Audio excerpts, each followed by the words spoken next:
Welcome to Kashmir, Darjeeling এর কাশ্মীর। এটা পেহেলগাম। ভ্যালিটা দেখো একবার, কি সুন্দর ভ্যালি, দারুণ একটা ভ্যালি। এখন একটু সবুজটা কম দেখাচ্ছে, কিন্তু খুবই সুন্দর একটা জায়গা এটা।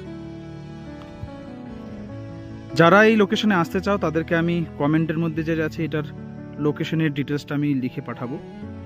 সেটা গুগল ম্যাপসে আপনারা ফেললেই কিন্তু এই জায়গাটাতে কিন্তু আসতে পারবেন। খুবই সুন্দর একটা জায়গা। সুখিয়া পুকুরি থেকে মাত্র 2 কিলোমিটারের মধ্যে এটা আছে। ঘুম থেকে প্রায় 10-11 কিলোমিটার আসতে হবে।